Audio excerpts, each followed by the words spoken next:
Hello, hello? Hello? Hello? Is anyone out there? It's a mom's night out. We are honored to have Dr. Noelle Santorelli, a clinical psychologist in private practice, as well as an adjunct faculty for the Emory School of Medicine. She specializes in working with women who have experienced relational trauma and or were raised in a dysfunctional or toxic family environment, and those who are also looking to set boundaries, stop people-pleasing, and get rid of perfectionism. She also works with women who have experienced relational aggression via friends, family, or coworkers. She's originally from New York, but currently resides in Atlanta, Georgia with her family. She's a mom of 3 boys, and in her spare time, she joked with us that she drives them to their various activities. I think we can all relate to that. But in her real spare time, she enjoys reading, also watching true crime documentary series like The Menendez Brothers, and traveling. Welcome to a mom's night out, Dr. Santorelli. Yes. We were laughing before we kicked off the episode because we have a really similar last name. I love it. And what are the odds? Okay, so just to set the tone for our listeners, I found you on Instagram, I think when I was doom scrolling one night. We all do it. Yeah. All guilty. Yeah. Right? Instagram served me your account, and you were making reels about mean girl moms. Yes. And so that's what we're going to talk about. And so I think, one of our most listened to episode was Mean Girl Moms. Yeah. Right. And so we talked about it, but we were like, why don't we bring in an expert to talk about these mean girl moms? Awesome. So that's how we landed here. Yeah. So the algorithm was algorithming. The algorithm was algorithming. Instagram did something right. Yeah. But so obviously we had the episode called Mean Girls. It was, as Katie said, one of our most listened to. But you have a specific term for this sort of behavior. Yes. And we'd love you to explain it. So what I was calling mean girl moms, or even like adult mean girls, right? Because we come across these people, they don't necessarily have to be moms, right? They can be coworkers, they can be in-laws, they can be just your own family members, but they're adults that act like mean girls. And so what this really means from like a psychological perspective is it's called relational aggression. And every time I say relational aggression, people are like, oh, it's like an epiphany has like occurred. And I'm like, yeah, that's what it's called. So what it is it's a form of aggression that specifically targets your relationships. Whoa. Yeah. I feel like when we did a prep call and when we were meeting each other, you explained that term to me and I was like, what? There's a name for that? Yeah. Right. I mean, that makes a lot of sense. So why do you think people, particularly women, behave this way?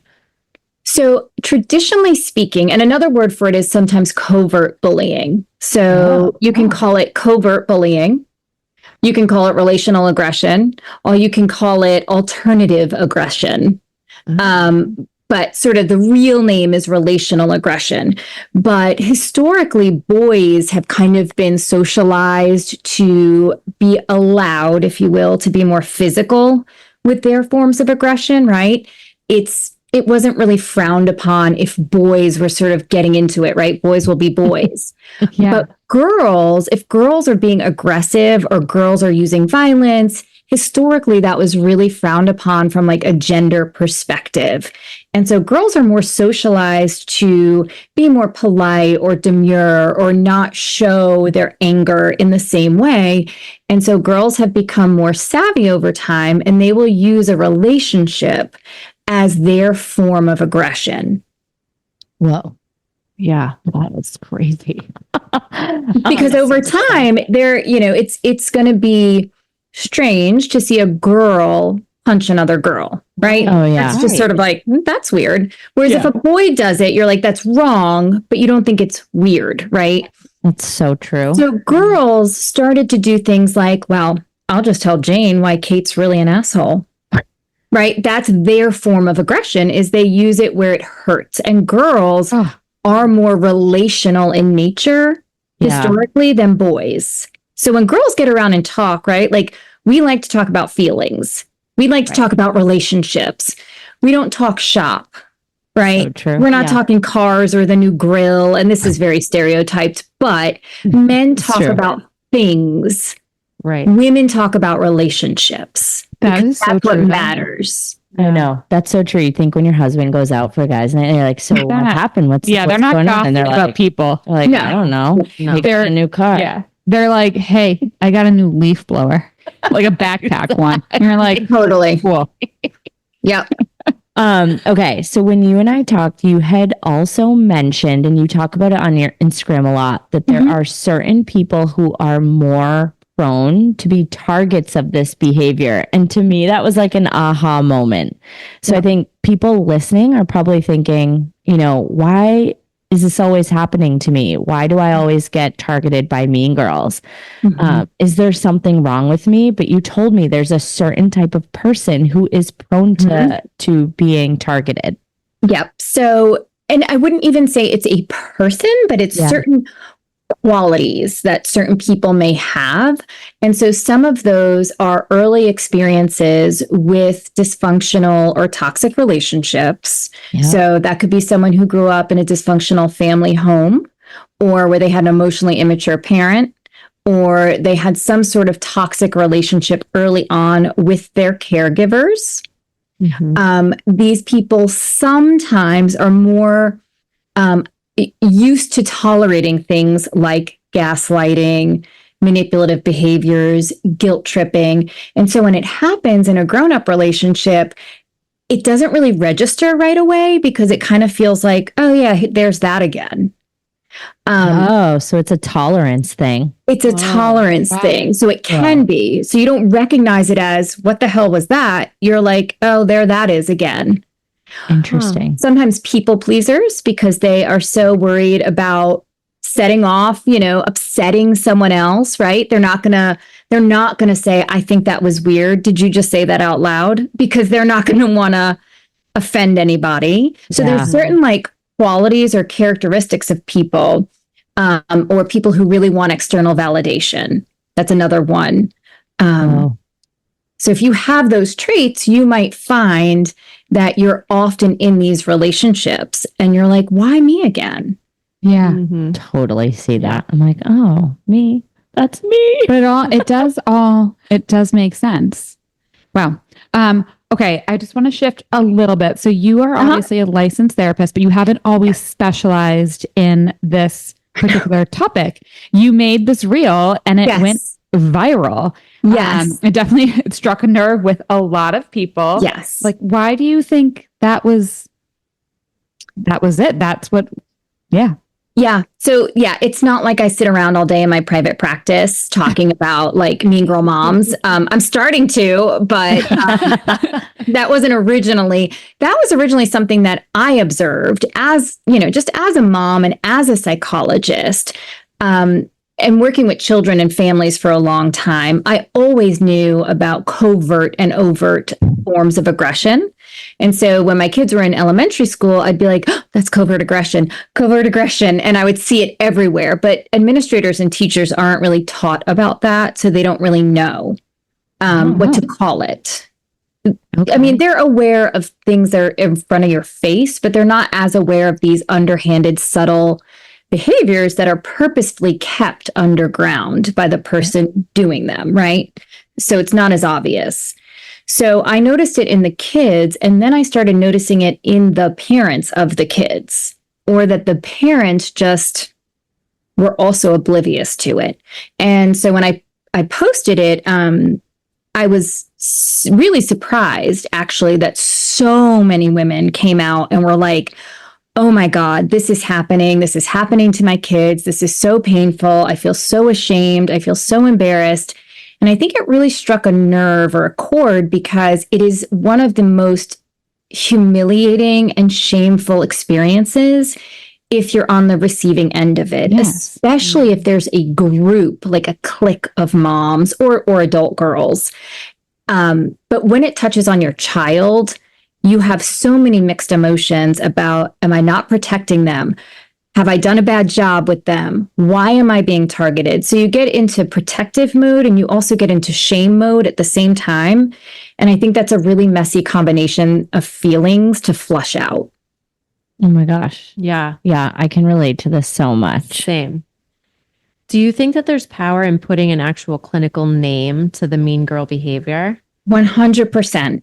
100%. And if you follow me on Instagram, you know I'm obsessed with the Menendez brothers. We just talked about them in our last episode. It may be an unhealthy obsession, but what I want to say is words, words, words, like dimes, dimes, dimes. We have to label these behaviors for not only ourselves, but for our children. Again, teachers sometimes don't even know that this exists. They know it exists, but no one has the language or the words to describe it. Mm-hmm. And when it is happening to you, you feel so much shame as it is to also struggle with how to explain what's happening to a parent, to a friend, to anybody. That in and of itself is a challenge. So it goes silent. People or you feel crazy. You feel crazy. Like it's happening to you. Crazy. What was the term you said to me? You were like, if you name it, you tame it. Yes. To name you got to name it to tame it, right? I loved that. Sometimes just naming something can have a regulating effect on someone's emotions. Yeah, just be able to be like, this is what I'm being faced with right now. Yeah. Rather than like, wow, is it me? What's but like being able to be like, actually, no, this is a behavior. They're exhibiting this towards me. Yep. Crazy. Yeah. They're the ones at fault here. Right. Yep. It's not about you. Like I'm a victim of relational aggression right now, or I'm experiencing relational aggression, covert bullying, especially with kids, right? To give your child that language opens so many doors for them to start communicating with you about what they might be experiencing. Yeah. Yeah. That kind of leads me to my next question, which is what advice do you have mostly for women who are dealing with mean girls? And I know, obviously, like, guys, she's not your therapist right now, we're just on a podcast, but what advice, mom to mom, do you have? Well, I would say if you're dealing with it yourself, one of the most important things is to know you are not alone. And I always tell the women that are like messaging me on Instagram, I'm like, listen, go through and read my comments, because that in of itself, or comments that other people make on my reels. Yeah. That validation to know you're not crazy, you're not alone, there's nothing wrong with you, right? You haven't necessarily done anything, but this is a cultural phenomenon that's happening among women in particular. I know it also happens among men, but it is more prominent among women. So knowing you're not alone in this is probably the first step. Second step is, again, being able to name it. Like, this is what's happening to me. It's a thing. And then the third thing might be to protect yourself. And there's lots of different ways you can do that. And that's where it really depends on what your goals are in the situation, in terms of how you want to protect yourself. But you definitely want to take an emotionally detached position from whatever it is that's going on. Yeah. Okay. And so those are just some things. Set boundaries. Yeah. Set boundaries. And by setting boundaries, that's one way to start putting up that emotional detachment, is if you're setting boundaries, clear boundaries. Yeah. I want to talk, in our little intro, we were talking about, obviously, our kids are definitely younger than yours. You're a veteran mom. Old school. Teenagers. It's amazing. Godspeed. Yeah. But like, how do family dynamics and upbringing play into, sorry, this is now going to go to our kids, but how do family dynamics and upbringing influence whether our boys or our girls, or if they're going to have a tendency to have this sort of behavior? Yeah, that's a great question. I think a lot of it does come down to individual temperament. So certain kids you might notice just have more of that sort of, they're not power hungry, but like they may want to exert more power or control over social dynamics than others, right? You just see individual differences in who goes with the flow, who doesn't, who needs to be the boss, who doesn't. I think also, so there's individual temperament that sort of comes into play. And you guys probably notice this with your own kids, right? Oh, yeah.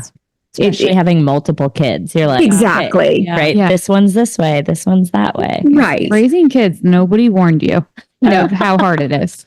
And how are they so different? Right. So some of it is this temperament or like individual differences, but then there's also modeling behaviors. So what they see in the home, how conflict is managed, is a huge indicator of how they themselves are going to manage conflict when you combine it with their individual temperaments. So if they see you, for example, when you argue with your husband or their father and you're giving the silent treatment, that is going to become a way that they communicate upset with another person. Whoa. Yeah. Right? Wow. Or if you start, if the way you express upset is you start gossiping about your husband to your kids, like, well, dad never does anything right, right? Yeah. They're going to pick up that, hey, when there's a problem, this is how we manage it. And so modeling is a huge component of how these behaviors continue. Wow. Whoa. I have to be honest. I have said stuff. I'm guilty of this. Yes, absolutely. Absolutely. Well, yeah. And then my husband will call me on it privately. He'll be like, right. Don't say that in front of the kids. Right. They'll repeat it to him. Yeah. Then they'll talk to him that way. Mm-hmm. Mom said you're trash at washing the dishes or whatever it is, right? Like, I mean, that would mean they actually wash the dishes. So. Oh, right. Exactly. Exactly. Wait, you guys, when you just said trash, like this reminded me of a time when my husband, like, he's a sucker for fast food. And so one time we were like, he came home with McDonald's. I was so mad. I'm like, McDonald's is trash. And then, a couple weeks later, I'm like taking my kids through the McDonald's drive-through. And my 3-year-old's like, Mom, McDonald's is trash. That's right. You know what? Right. They model, they repeat and they model what they see. Modeling. Oh my gosh. I mean, that hits home. It's so important for us as parents to really. That's not the only thing, right? Yeah. Like, so of course we all mess up or we all, at times are like, I need to take a minute. So I'm not talking to, whoever it is in the house, or I'm going to say some underhanded thing, but it's really about patterns over time, right? They also need to see positive communication and positive conflict resolution skills at play. They have to see both. Oh man, wow. That hits so hard. I know. I think that's so important because it's so true. You're modeling the behavior that you want them to see, and then you have to be mindful of the behavior you don't want them to see in your children. The other thing I would say, and again, this is like my hill to die on, is I could talk about this in children and how it sort of is not seen by parents oftentimes. So I think being mindful of what's happening, what you see going on with your kids in their social dynamics, not that I want you hovering or being a helicopter parent, but you do have to be aware of what you see.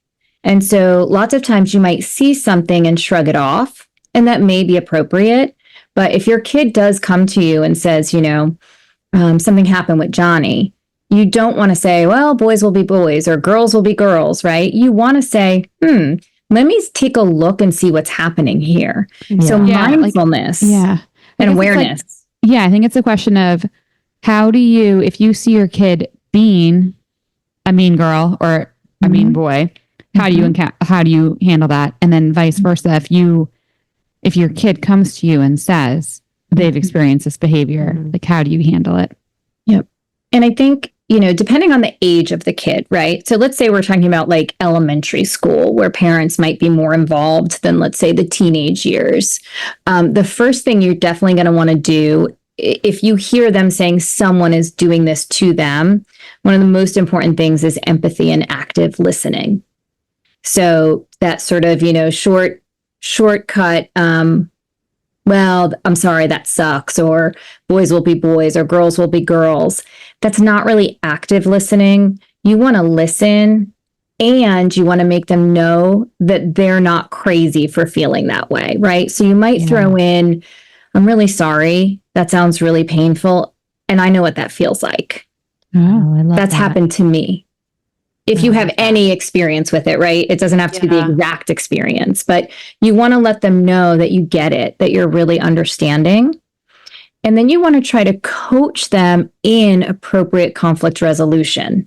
So maybe you can ask Johnny, and I keep using Johnny, let's say Jill. Poor Johnny, Mean girls. Johnny, Jill, whatever. Yeah. You might want to ask them, well, what do you think there's anything you did that prompted this response? Mm-hmm. Not that you're trying to blame them, but you're also trying to teach self-reflection on their part.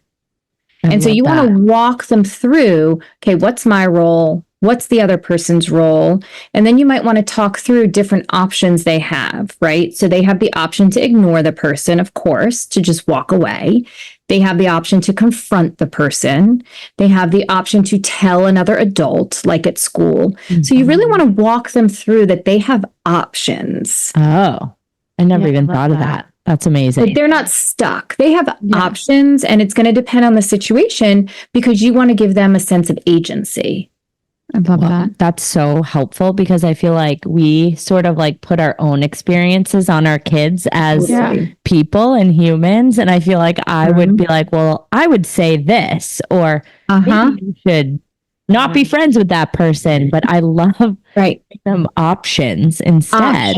Yep. Options to choose. And then you help guide them over what you think is the best option. For the given situation, right? If it's something pretty benign or it hasn't happened all that often, maybe the best course of action is to walk away and play with someone else on the playground. Right. If it's a repeated pattern over time, maybe the best option is to confront the problem. Right. I love that. Okay. Flip it, like Mandy said. And let's say you notice that your kid is demonstrating these mean girl or mean boy behaviors. Yeah. How do you deal with that? In that situation, I would try to get them to do some perspective taking. So that's when you're trying to do, some perspective of what might it feel like if your good friend did X, Y, or Z to you. Right. So you kind of break it down and you flip it so they might experience or understand what it might feel like if the roles were reversed. Mm-hmm. So I always try to, and that's teaching empathy, right? Empathy. Some people are born with more or less empathy, but it's teaching empathy and it's teaching perspective taking. Wow. I love that. Yeah. That's amazing. Yeah. The ignoring it is the worst part, right? So lots of times we can feel shame as a parent when someone calls us or comes to us and says, your kid did X, Y, or Z. We naturally get defensive. That's just a natural human reaction to be like, well, no, he didn't. Or like, well, what did so-and-so do? And so not getting defensive and instead being curious can really help you help your child if they are exhibiting those behaviors. And you're not coming to them to blame them or judge them. You're really trying to teach them empathy. And again, conflict resolution. Maybe your kid comes to you and says like, well, I did that because so-and-so's been ignoring me. Wow. So then you teach them, how do I deal with being ignored? What are my options here? Yeah. Instead of saying, I hate so-and-so. Right. That's powerful. I know. Yeah. So how can the schools create environments that discourage this behavior? Because I know we've talked a lot about how as parents, we can support this behavior or help model better behavior. But what about in the school systems? So I think in the school systems, again, I sound like a broken record, but the first step is awareness, right? So people have to have a willingness to say, this is something we do want to focus on, or at least acknowledge is happening. Mm-hmm. If we don't acknowledge it's happening, there's not going to be any protocols. And then I think, I think New Jersey they've got in their like bullying protocol. They've got things for this covert bullying or sort of, So some school districts, some places are recognizing it. Okay. And so I think recognizing it and doing some teacher training education on what is it? Like, what is relational aggression? Well, it's gossip, it's backstabbing, it's silent treatment, it's, all those things. It's cyberbullying. It's anything that's not physical in nature, but is used to hurt another person. And so understanding like, what are some of the ways kids might do this? It might be purposefully scooching over in the cafeteria so there's no room for little Sarah on the end of the bench. Oh my gosh. Kids are just terrible. And if you watch, Yeah. you'll see it. Now, I I'm not know, blaming I know, but like, Yeah. it's been all, No, like, but we've I'm all sure the been there teachers see it, right? And like, Yeah. Mhm. I Yep. love And that. so There needs to be watching, training. watching, awareness that this is happening. And of course, as a psychologist, right? Like, this leads to more mental health problems than yes, of course, we see physical bullying, of course. But mostly what we see is this kind of bullying. Oh yeah. This is what we see. Oh, We are not seeing people put kids in lockers anymore. I mean, they're on that. Like, that's not going to happen. Yeah. Yeah. But we are seeing group texts where people are, you know what I mean? Like, and those are the things that are causing significant mental health. I feel like it's like a whole episode of just like the kids. I know. stuff. It is. I know. We're supposed to be talking about the moms. Oh Yeah. no, No. but we love it. No. It's funny. Yeah. We have women actually writing into us talking about this, and we have friends in town that have Hard. older kids who Yeah. are dealing with this stuff, Yeah. and like the text messages and the the social media bullying, like that's a real thing that's happening, and that would fall under this category. Yeah. So that we would put that into so cyberbullying would kind of go in this category. Yeah. Yeah. And I have to say, like, from what we've heard, the schools haven't been great in the way that they deal with it. No. Schools are very scared to give it a label of bullying. They're like, oh, that's not bullying. Well, because bullying comes with this like connotation now, like, Oh yeah. It's bad. It's bad. Protocols. Right? At least that's what I've been hearing. Yes. Exactly. Because they need protocols, right? Yeah. So if you're going to make it a thing, most schools, I think, and again, I'm not an educator, but I think legally they would have to have a protocol for how to deal with it. Yeah. Yeah. And, and these are and these are so subtle, some of these behaviors, right? Like, how can you prove that Susie scooted her butt over so she couldn't make room for Samantha, right? Like, how do you use that? Right. Yeah. And it's like in a one-time instance, it could almost sound crazy, but to your point, it's like the pattern of behavior. It's patterns, repetitive patterns. Yeah. Yeah. Yep. I love that. Okay. So talking about this mean girl behavior, and you talked about how it can impact self-esteem. So how does that really take effect over time in self-esteem and identity? And what we talked about, you said it can lead to serious mental health issues. Like, talk more about that. Yeah. So again, when these behaviors are really subtle, one of the first things that happens is you start asking yourself, did that just happen? You start thinking like, did I just notice what I think I noticed? Yes. Yeah. So you start like self-doubting yourself is one of the first things. And that doesn't matter if you're a child or an adult. As a grown woman, I've looked around and been like, wait, did that really just happen to me? Or am I being dramatic, or like, am I exaggerating? Yeah, right? We can totally relate to that. So it's the self-doubt. So self-doubt starts to creep in.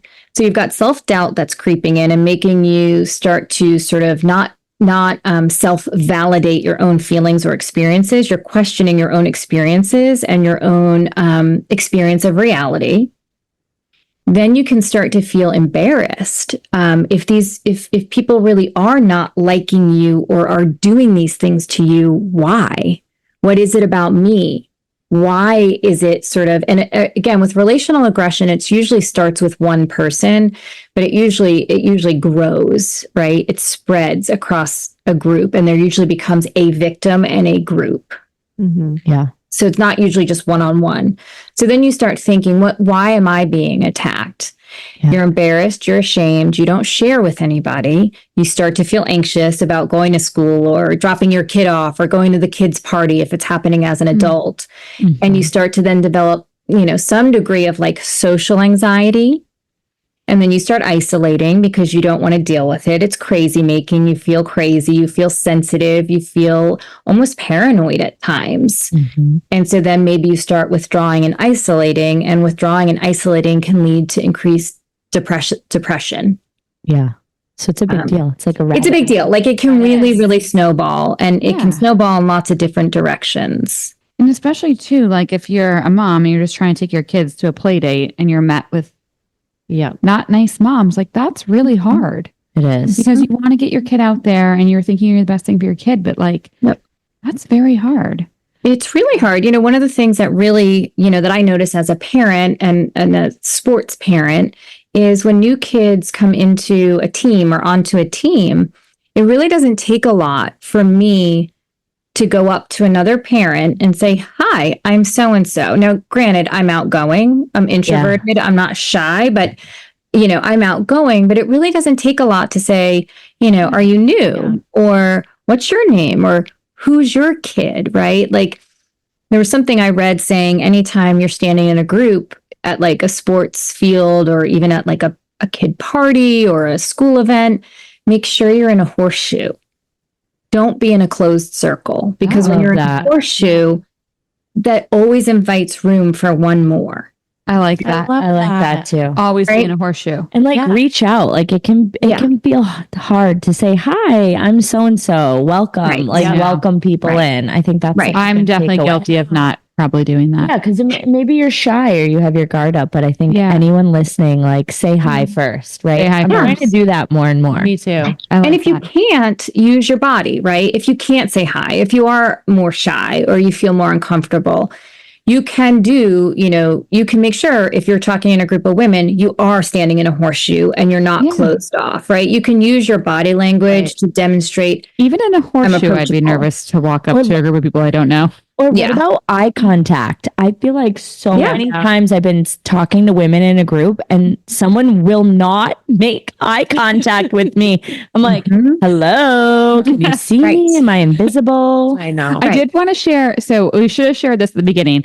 I kind of missed the mark on this, but about the kids. So we did poll our listeners on 3 things, but I think move on from the kids, but I do want to share the stat about, because I think it's important because we asked people have your kids experienced mean girl or boy behavior? 80% said yes and 20% were no, which I thought the 20% no, I was like, oh, okay. Maybe it's like a little bit younger. I was going to say they just don't know it yet. Yeah, they just don't know it yet. They haven't seen the subtleness. But I do want to go back to sort of the mean girl moms. And so we had 2 important questions. Then I have a follow-up question. So we have, how many people have experienced mean girl mom behavior? So 80% yes. Well, 81% yes, 19% no. That was shocking. I thought it would have been 100% yes. Right. Yeah. And then we had, how many of you think you've been a mean girl? Ooh.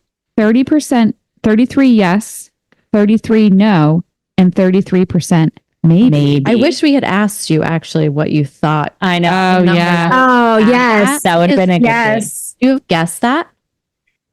I think I would have guessed the 80-20 Yeah. or 81-19.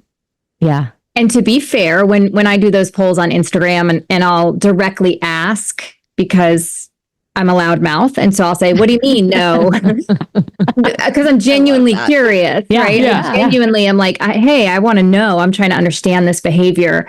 Half the times I say, oh, I accidentally hit no. Yeah, I meant yes. That's what, Yes. That's what we thought. We were like, I think they clicked the wrong button. So a little inflation there based on like wrong clicking. Yeah. But then I also have people say, well, here's what I experienced, but I don't know if that really fits. Sometimes people think like the mean has to be like really mean. Yeah, like not just like, oh, I go to soccer and there's a clique of moms and they don't give me the time or day or say hello. That's mean girl. That's mean girl. Mean girl. Yeah, to me, that is. It doesn't have to be someone started a smear campaign about you. Yeah. Well, it's funny too, because I think the question that really actually resonated with me was, have you been a mean girl?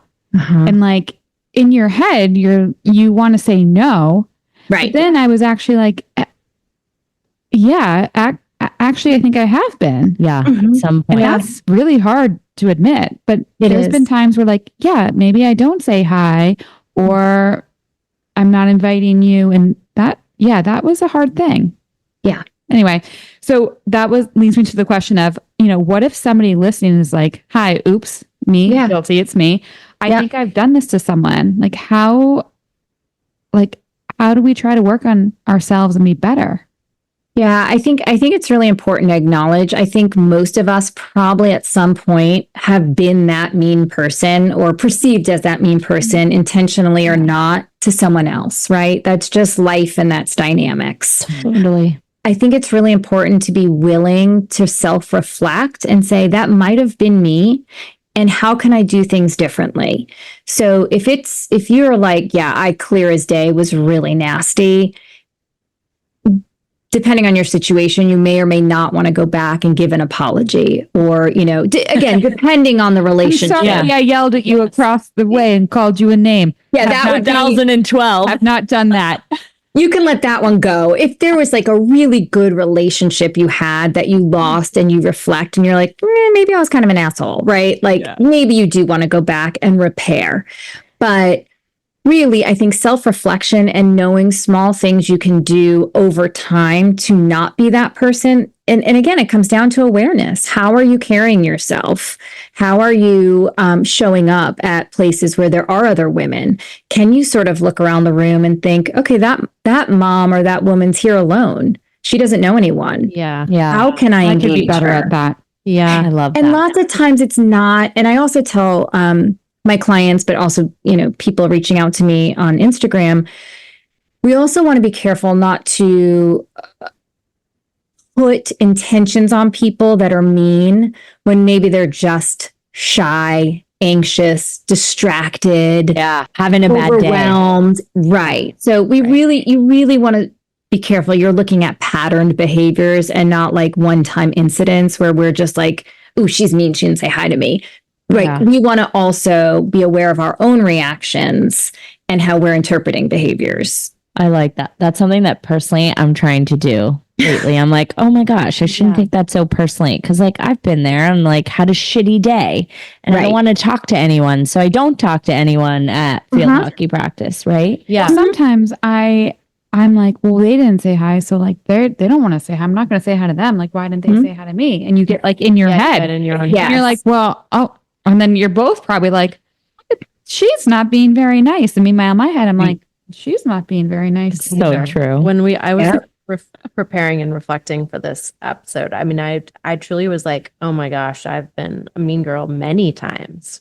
Ooh, what have you done? No, like nothing like terribly mean, but I was like, oh my gosh, I could see how that person probably felt really left out when that was like not my intention.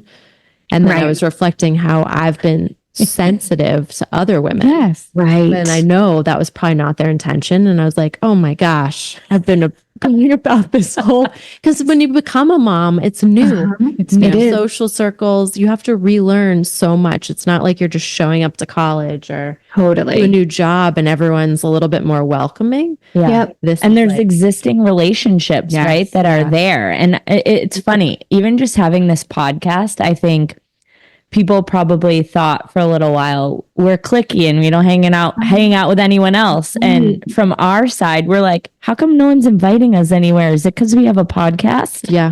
Right. But I think now they like, oh wow, these three are so like close, and I feel like people are like, oh, well, if I invite them, they say no, then I look like the loser. Yeah. So we've been trying to be cognizant, like we're like, no, we are nice. Yeah. We want to be friends with people and please invite us places. It's so hard. Like, Right.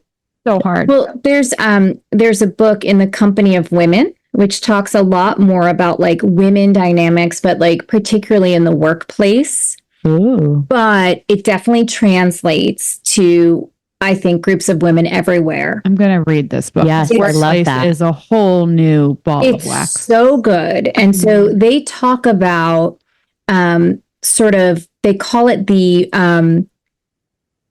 power dead even rule, where women have to be dead even with power and self-esteem in order for there to feel like a harmonious relationship. Whoa. And if that shifts, like in the workplace, and again, I think it applies to moms and school and everywhere else, but this was written on the workplace.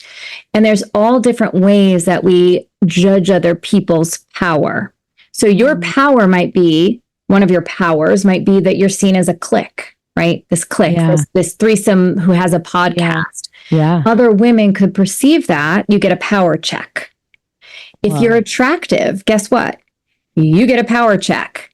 If you have a higher degree, power check, right? If you married well, power check. There's all these different power points that we are subconsciously assessing other women on. And the bigger your self-esteem, the more you're able to handle other people's power, right? Whoa. So it's all this balance of power and self-esteem. And when you're equally yoked with another woman on those dimensions, things tend to be more harmonious. Whoa. So maybe if someone, feels intimidated by you, that's maybe why they're not reaching out. It could be, right? That could be one reason, right? Yeah. Good perspective. And that's probably why I've reacted that way to Sir. I'll say that too. Like, I've totally been guilty of that. Totally. Yeah. It makes perfect sense to me, right? Or the worse you're feeling about yourself. Let's say you feel vulnerable in your parenting, or you feel vulnerable about something going on at work, right? You are going to be more likely to perceive a slight than you would if you were feeling really good about yourself or really confident. Whoa. Okay, this brings me to my next question. We're not always going to click with everyone, right? Like, I think it's unrealistic to think that you're going to be best friends with everyone, or that you're even going to get along with everyone. Like, you meet so many people, you might not enjoy someone. And so if you do run into someone who you don't click with, how do you suggest handling those people without being a mean girl? Yeah, I think this comes down to manners, which sounds ridiculous and so simple. But I actually had someone reach out to me who's like an etiquette coach on Instagram. And she was like, oh my gosh, this is manners. This is basic manners 101, right? Like, if you don't like someone, you say hello, you say goodbye, you say nice to meet you, good to see you. You do social graces. Not everyone's going to be your best friend, but you don't have to throw manners out the window. Wow. Right? You can still be kind and courteous without being intimate with another person. I love that. And maybe leave out the gossip, right? Yeah, absolutely. Leave out the gossip, leave that behind. Yeah. Just, hi, how are you? Hi, how are you? Good to see you. Right now, hopefully that person understands you guys aren't clicking, or they're not someone who's over interpreting, like, I want to, because that happens too, right? Where that person's offended. That you don't want to be their friend. Yeah. That you don't want that relationship. Yeah. How do you deal with that? Keep being nice? You keep being nice, but if it persists and then that person uses relational aggression against you, then you probably, and again, I can't blanket statement say this, but you probably want to confront it. Oh, I'm really bad at that. It's really hard. It's extremely difficult, whether you're from the North, the South, forget about it. Like, I'm originally from Long Island. I'm like, well, we just address it. And there's a difference, right, between being aggressive and being assertive. You can confront something and you can have an uncomfortable conversation that short term feels bad, but long term feels better. Wow. We can do hard things. I love that. I love that. I want to make that into like a bumper sticker. I know. Right. I think we just found, we do a quote for every episode. I think we just found your quote. So good. Yep.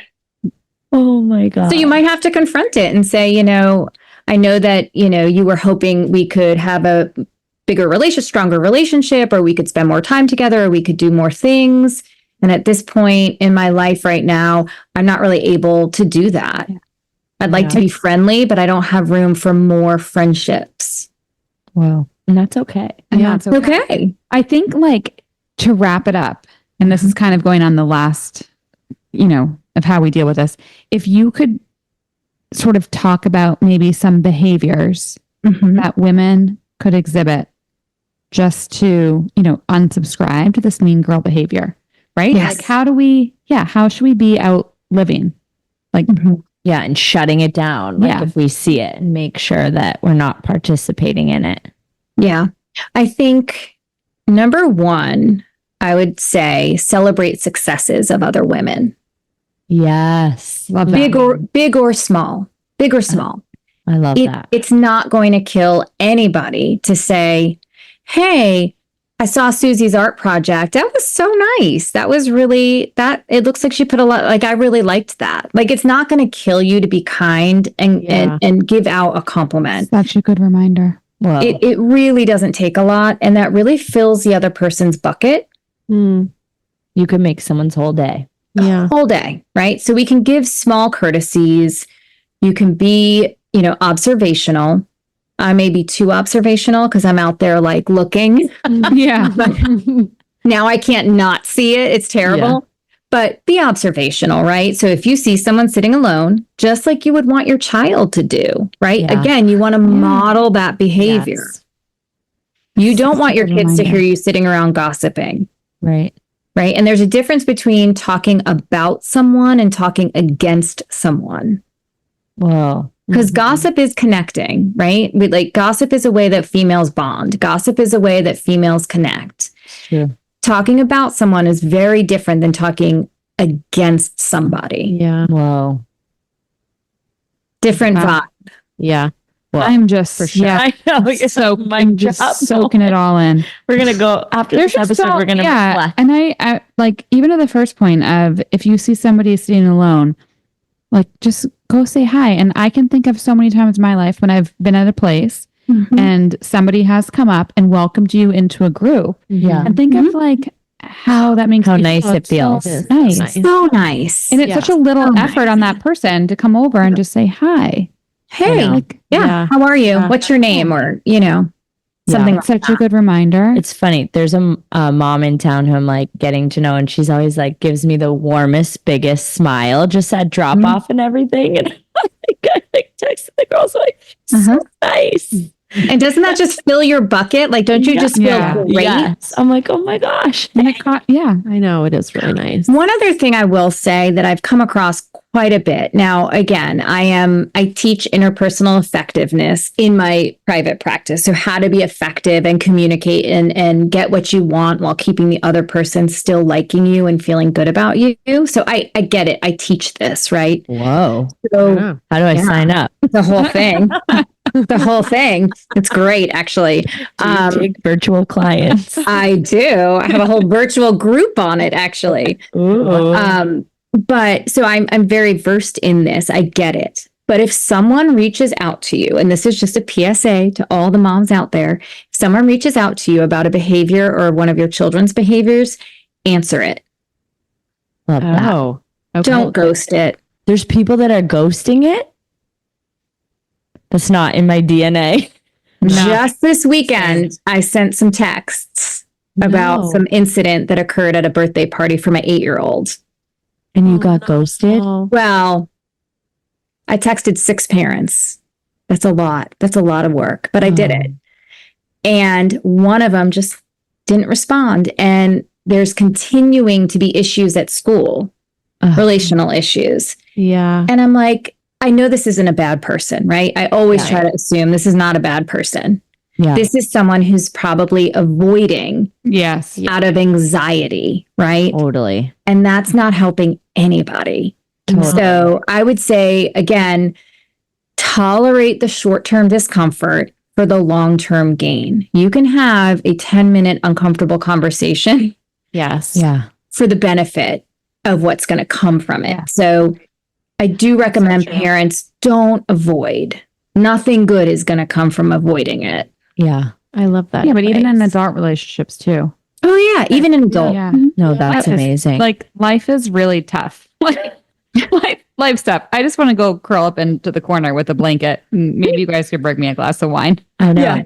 Honestly, It's I feel complicated. I feel like this episode has been so amazing. Tell our listeners where they can find you. Oh, and then we 'cause have some fun questions for you, too. 'Cause I feel like people listening are going to be like, "Oh my gosh, I need to follow her." So where can our listeners find you? So I am only on Instagram. Love it. So at Dr. Dr. Noelle, Noelle Santorelli, Santorelli. It'll be in the show notes. Yeah, we'll link Yes. it in our show notes. But so and they I can have a just reach out private to you. practice in Atlanta, Georgia. I see people in person. I see people virtually. I am full at the moment. I don't have a website, which is why I started Instagram in the first place. Oh. Yeah. We got a website guy for you. Right. Like, I mean, I've been in practice almost 14 years and I don't have one. I did my graduate school down here. And so I've been here a long time. So it's a lot of word of mouth is how I see my clients. How lucky are you? No, I was just going to say. Because I've been here for so long and did all my graduate training here. But you can find me on Instagram talking about mean girl stuff. Love it. And boundaries and communication and that kind of thing. I've learned so much just from following you on Instagram. So I highly recommend. I love all of your content. Thank you. Fun question. What's your drink of choice? We usually finish with fun questions. Okay. So. Yeah. What time of day is it? I love that question. I mean, when are we talking about starting? Like, how about on a mom's night out? A mom's night out. Oh, okay. What would you drink? That would be a margarita Casamigos Blanco. Oh. No salt, no sugar. The other times of day. Yeah. Reach for. It's like a whole thing. So coffee in the morning. Yeah. After 12, daily Diet Coke, which I have a reel on my Diet Coke obsession. Oh my God. We're soul sisters. Right? And it's got to be McDonald's fountain, preferably. Preferably. I haven't had a soda in probably, I don't know. Oh my gosh. I think I'm flying down to visit you ASAP.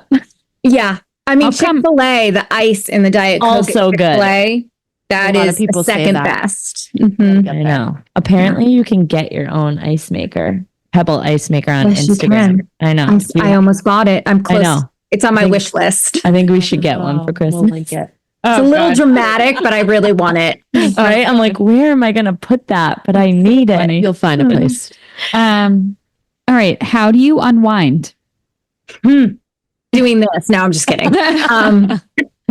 Unwind. I work out. Like that's something, I'll try to find time for exercise. That's really, really nice. And then true crime documentaries, because what's more relaxing than a nice little murder out there, right? And honestly, there's so many good ones out there. Oh and my Netflix, gosh. it's so funny. Like, I think I get served all the crazy content, and my husband goes into my account. He's like, "What the?" He was like, "Should I be nervous? I wonder if Netflix has a flag. They're like potential serial killer." No, or just like a suburban mom who might murder her husband. Like, why is that relaxing for all of us? I think it's so relaxing. It's like I watch it. I'm like, I guess my life's not that bad. Yeah. Like Johnny saying rude comments to John. Not a big deal. Yeah. No big deal, right? No. Okay. Well, yeah, sure. Oh my gosh. Okay. And it feels like you are in the right job for you. But what is your dream job if you didn't do what you do today? Dream job, something in film. Anything. Oh, like an actress? Actress would be fabulous. That ship has sailed. But producer? But anything. So realistic dream job would be consulting on a film. Oh. So like Menendez Brothers. Yeah. Menendez Brothers. Let's put that out there. I feel like we could manifest this for you for sure. Right? Anyone So listening? Love to consult on like a film or TV show that has some element of mental illness. Oh my gosh. How about one about mean girl moms? Yeah. Literally. You can come to our town. Right? And who doesn't want to see that movie? Why is no one making that movie? And I feel like, remember Desperate Housewives? Was that the show on ABC? So Yes. there was a lot of bad mom behavior on With that. Gabby, I remember Gabby. Yes. Oh my God. So like there should actually be a reboot of that. I agree. And you should consult on it. Thank you. Yeah. And Real Housewives is, that's just, that would be all of their therapists. Oh my gosh. We're putting that into the world for you. Thank you. For you. Thank you. Okay. That would be amazing. Oh my gosh, Dr. Santorelli. This was Santorelli. Yes. This was amazing. Thank you so much. Thank you for having me. This was so much fun. I know we have to meet in person. So yes, I would love it. Cheers. Please do. Please do. Cheers. Have a good night. Thank you guys. We wanted to let you know about some of our amazing local partners that we are collabing with in the month of November. On Saturday, November 16th, we'll be at the grand opening block party for Our Space in Linfield from 1 to 4 p.m. Our Space is a retail shop full of unique and ever-changing home decor and gifts by local women-owned businesses. This shop is a new business venture for Leah Hook, the founder of Gray Oak Studio, an interior design firm, and Sarah Motskins, the founder of Busy Bostonians. Come out to shop and drink cocktails and support all the incredible female entrepreneurs in our community. On Saturday, November 23rd, we will be at the Rise and Shine Marketplace in Winchester from 10 a.m. to 3 p.m. The Rise and Shine Marketplace is a shopping event featuring local makers in the New England area. You do need tickets for this event, which you can purchase ahead of time online or when you get there at the door. We'll be there selling our merch and shopping. There's going to be past hors d'oeuvres, local samples from food vendors, beverages, and live music. Shout out to the host and our new friend, Kate Maloney, Interior Design. On Saturday, November 30th, we'll be at the Holiday Market at a Mom's Village in Peabody from 4 p.m. to 7 p.m. We are helping the owner, Eliza, host this amazing event where you can shop local vendors, enjoy champagne on the house, and hang out with us. We're also going to be selling some of our merch here as well. If you haven't been to a Mom's Village, you have to check it out. It's a mommy clubhouse. They have fitness classes, childcare and play school classes for kids, and an incredible community of women. If you're looking for mom friends, a Mom's Village is for you. And we have a code for you. Use the code MNOPOD for 10% off music classes and class packs. That's MNOPOD for 10% off.